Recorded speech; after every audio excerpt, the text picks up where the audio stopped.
We're on our way back to Macedonia from Tioga. Pretty hard not to be happy about the entire weekend. The food was good, the weather was fantastic, and obviously it doesn't get any better than winning a stake race like that anywhere, whether it be New York or otherwise. I was just informed by my lovely assistant that I said in a previous video that we split the driving on the way home, and she said we didn't split it. I only drove 35 minutes. That's how far away Starbucks was from the resort, by the way. There's nothing around this place. Very, very nice place, very peaceful, very serene. But Starbucks is 32 minutes exactly. By car, we had a truck and trailer. You're bordering on 40 minutes back to Starbucks. So I drove to Starbucks, and then I had a ton of emails. I want to talk about those in a minute. I was very impressed. Thank you very much, by the way.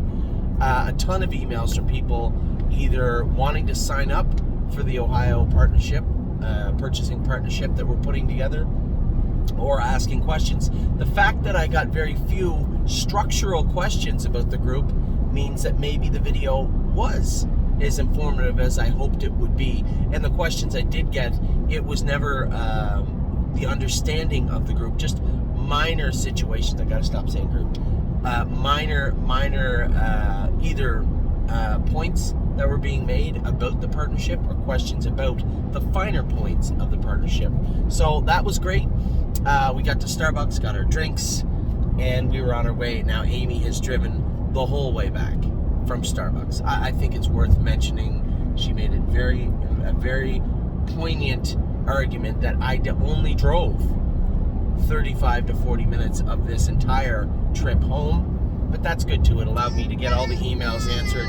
And Addie Bear is almost falling asleep. I'll tell you what, everybody was great this weekend. Addie was good. They spent 4 hours in the pool yesterday. You know, and you guys know this, and almost 5, Ava said.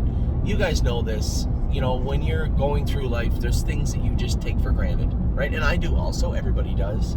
But spending a day like yesterday at Tioga Downs, winning a race, having a great supper, going in the foot. I'll tell you what, I put on about 4 pounds, by the way, in the last 2 weeks. What's that? Tub Tub? Did you just call me Tub Tub? Oh, yeah. I have put on about 4 or 5 pounds. I do this every time, this time of year. This is my favorite time of year because the yearling sales are coming. It's exciting. It's even more exciting because of the summer that we're putting together right now at the stable. So I'm super excited. Then you get to go to Kentucky last week. You know, food there is absolutely fantastic. So to be able to sneak down before that Lexington sale and get some of that food was awesome. I know there's a lot of people out there that are like me, that enjoy, you know, I'm pretty simple to live with. I don't drink, I don't smoke, I don't do drugs, anything like that, but I am what they call a foodie, I suppose. I do enjoy food from all places, and certainly enjoy my time in Lexington. And the food at the restaurant, the resort. I know that Jeff Garrell, one of our partners, owns the resort. I'll have you know, Jeff, I stuck up for you. There was a guy at the casino. I had to cut him off before he said something he maybe shouldn't have about, and I think it was just, you know, Jeff Garrell in this casino, big casino, and he has enough money, blah, blah, blah. It was something about cards, and anyway, I told him, I said, you know, this is, all things aside, this is quite the resort. And I thought, you know, they had fallen on, you know, maybe hard times at Tioga, which was so sad. I never get to go there. I haven't been there since Cruising in Style raced. And if you get a chance, it is in the middle of nowhere. If you get a chance to maybe, on your way back from anywhere, stop by the Tioga Resort and Casino, do yourself a favor. It is really, really nice there. And I had told the gentleman, we were playing cards for a couple of minutes, and I told the gentleman, I said, you know, all jokes aside, this casino is put in the middle of nowhere. It's very nice. The food's nice. The drinks are nice. And I think he put 2 and 2 together. He knew that we were racing horses and that Jeff Grell owned the casino. But just a really, really nice place. Really nice place to visit. And quite frankly, a really nice place to race. I suppose I'm a little biased after yesterday, but the track is a nice track also. Addie, what's wrong, sweetie? You need that on you a little better? You a little needy, a little whiny right now? Oh, you don't want it? Okay, relax. So Addie had a great time, Ava and Ollie. As I was saying, we as a family even take things like that for granted. To spend such a great weekend swimming, having fun, enjoying good food and company, and then having the horse win. This is something that I'll remember when they're older, and hopefully they'll remember a little bit too. You okay, honey? You're a good girl. You did good. Hey, did you have fun at the hotel with the horses when we ace? Oh, Ava, she wants this horsey pillow. She wants Bucky the horse. So, she what? She had fun moving. Yeah, it was funny because even at this facility, I could see Addie and Amy looking at the window as I was warming up Bomb Hugger. I could see them on the window. So it's a really, really cool facility. Really fun place to watch races, I'm sure. And definitely, especially after yesterday, a great place to race horses. So we had a great time at Tioga Downs. It's one of those places where you just should visit at some point. And I'm very, very glad that we took the opportunity to do that. Now, I'll lead in with that, with Bomb Hugger Racing. I'll lead into an interesting conversation I had with one of the partners of Bomb Hugger, who said, Anthony, it's 8 hours. I would rather you guys, we were going to take Bomb Hugger home, and we did. She's in the back. And they said, that 8-hour ship or 7-hour ship to Yonkers, you're already guaranteed a spot in the final. Why don't we skip Yonkers, race at Vernon in like 25 days, freshen her up, race her at Vernon Downs, and then go to the final at Yonkers. I never thought of that because I just said, this is a filly that would bust around Yonkers. I'm sure she would. But there is some validity in this resting. Now, a lot of people will say, well, Anthony, she only raced 4 times. Just relax. This is a small filly that's been shipping. This is a filly. There is never, I would argue, here's a great trivia question, there has never been a 2-year-old filly, 4 in a row, undefeated in her life, with 4 different trainers of record. And that's not because we're skirting any rules, but we keep her at Northfield Park and then ship her out to these trainers. There's nothing wrong with that. There's nothing shady being done, but we do like the idea of keeping her central, keeping her at home. She's used to her caretaker, Shelby. She's used to us training her and the methods and the way that we train her and the gear that we have on her.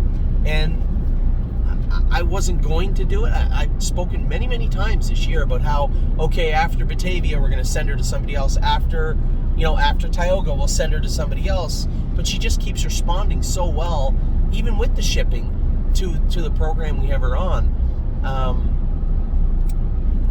It made total sense to take her home. Now, this is an intriguing thing. I will say this. I'm not going to make any decisions for Bomb Hugger. I'm going to let her make those decisions. The race in Yonkers is in 10 days. The timing's okay. Even to ship her out east to somebody, the timing is okay. But I'm going to let her tell us what she wants to do. Whether it be, her schedule is going to be fairly short anyway. She has 4 races now. Yonkers, Vernon, Yonkers. There's 7 races. And then if we choose to race her in the New Jersey one, I think she has to miss, one of the fillies has to miss the first leg. It might be the Dio filly, actually. It is the Dio filly. So at very most, you're going to see Bomb Hugger with 10 parimutuel races this year, at very most. And that's adequate. That's fine. But I'm going to let her tell us if she wants to go to Yonkers or not. And so we'll make that decision in a few days. But a very interesting point brought up by Eric, and one that it's a sound argument. Miss Yonkers because we don't need the points. We don't need to ship her 8 hours. Focus on Vernon and then back for the final at Yonkers. There's an argument to be made there for sure. So that's something we are definitely looking into. Now, when we talk about management, hey, don't hit the horsey. That's not nice. When it comes to the management of horses, we do have something else brewing, and that is the Buckeye and Consolation for the 3-year-old fillies in Ohio and some of the 2-year-old fillies. We have to be careful. This is a points and money thing. There's such a dominant display of fillies in the trotting division, in the sophomore division, that if we did race I'm a Lovely Lady in there and she finished any better than 5th, she could potentially make the final. We don't really want the final. I don't want to race against Hercules and those horses. I don't care if they're racing for $3 million or $300,000. We would be interested in the Consolation. Now, if things don't go well, this could jeopardize us getting in the Buckeye final. There's no gimmies in the Buckeye final. Hold on. Oh, the horsey's sad? No, yeah, Bucky's not sad. What we do want to do is have it perfectly planned so that we can make the Buckeye final, and the consolation would be great. But there's so many horses staying away from the top end that any sort of points in a sire stake event would mean. Yeah. No, Bucky's not sad. Bucky likes you. Pet Bucky.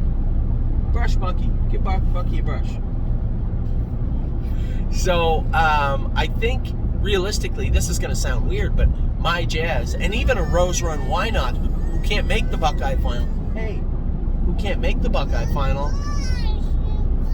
We don't have a brush in the car. Why would you bring a brush? Use your hand. Use your hand to brush Bucky. Any sort of points from the fillies would mean they would get up into the final. So, if theoretically, if we raced My Jazz and she was 5th or 6th in a sire stake, which right now would be the best she could, we got good news back, kind of, with the bet. There you go. Hi, Bucky. Hi, Addie. So what we need to do is walk a very thin line. So I'm thinking Rose Run Why Not is actually training back good. She got burned up, but she wasn't ready to do what she was going to do. The consolation is down the road. Even if we entered My Jazz and Rose Run Why Not in the next sire stake, which sounds ludicrous, they would both hopefully make the consolation, or one, or both. But to do it with I'm a Lovely Lady, you're really walking a thin line. If she finishes in the top 5 in the sire stakes, you could be relegated to the final, which we don't want. And then also further to that, we could be bumped from the final of the Buckeye, and we don't want that. Mama Knows Best is sitting 12th. She needs points, so she can't go into the sire stake. She has to stay Buckeye and get some money in there also. So we're really walking a thin line. I've talked to a number of our clients that have all the numbers in front of them. I'm trying to look at it myself, and truthfully speaking, Hey, I'm doing a video. Why are you crying? say hello to everybody. Tell everybody about Bucky, your horse. Say that's Bucky. Everybody. That's Bucky. Say it's Bucky. So, as I talk right now, I don't think I'm a Lovely Lady or Mama Knows Best are going to the sire stakes for a number of reasons. My Jazz, and honestly, even Rose Run Why Not, may, just because they can't get in the Buckeye, and seeing in the consolation, I think My Jazz goes without saying she's good enough. And I think now that we have a plan set out for her, she'll be sound enough, she'll be fine. Rose Run Why Not's a wild card in the sense that I still think very highly of this filly. She's sound, she's getting tighter, and by the time that consolation comes along, she'll be 5-6 starts deep, maybe 4 anyway, into her sophomore season, which opens up a lot of doors for her, and it would be nice to have a $75,000 consolation to race in potentially. So that's what we're doing here in Ohio. A lot going on with the numbers behind the scenes, and some of the 2-year-olds also. We have Sweet on Pete, who's already won 2 divisions. Not guaranteed a berth, won 2 divisions. She's going to be heading up into the sire stakes. Consolation Buckeye final for her, maybe. She wins a couple of sire stakes. Don't do that. Don't do that. I know.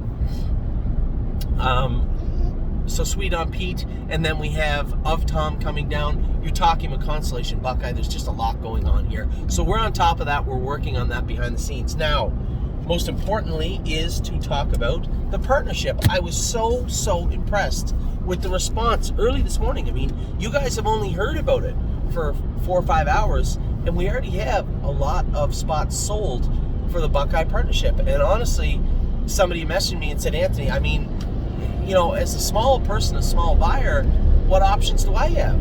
You'll have plenty of options. You want more? Okay, but you don't need to yell at me.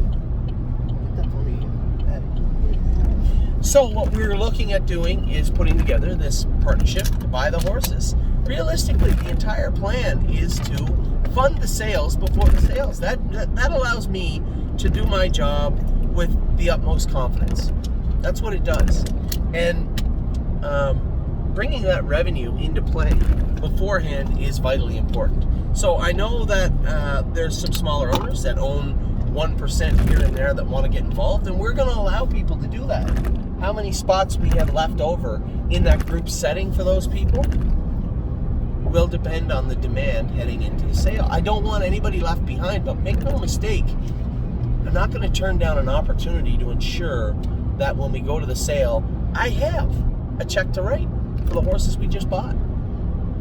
That's very, very important moving forward for the stable, and quite frankly, very, very important moving forward for me.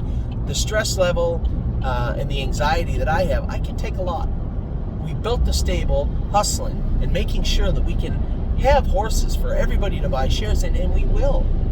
But at the same time, when it comes to the select sales, when it comes to that particular select sale, knowing what I have going in is absolutely paramount. It is. So I appreciate the outpouring. It was very, very uplifting, to be honest, to sit there as Amy was driving down the road in the majority of the drive back, as she put it. Oh my God. As she was driving back, to be able to see these emails come in from people, I would like a lot. Just to clarify, this is what we're doing. So the lots are pretty simple.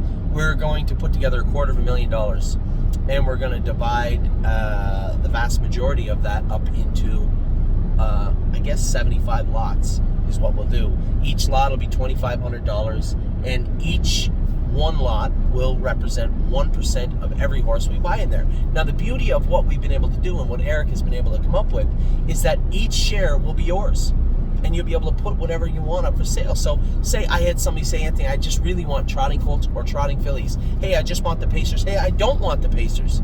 It's no problem. You can buy and sell your shares however you want. Now, there will be, I believe, a 7 to 10 day moratorium on that, because if we have shares left, I am going to move ours before you get to move yours. That is only fair. We want all the shares out in the open for everybody, so that this will again make the private, the secondary market very, very strong within our group, because all those shares are out there floating. For the people that don't want the Pacers, they'll have their Pacers up for share. For the people that want the Pacers, you okay? She put her fingers in her mouth. Don't do that, honey.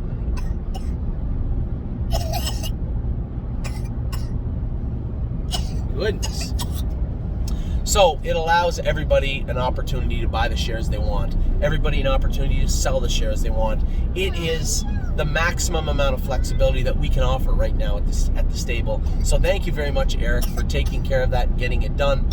And thank you, everybody, again, for the outpouring of support. I was very, very uplifted, as I said, when I looked at the emails going down the road. So for those of you that still have questions, get them in, because when these 75 lots are gone, they are gone.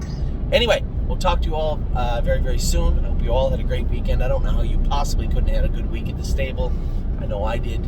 I hope you did. And I hope we all have a better week next week. Take care.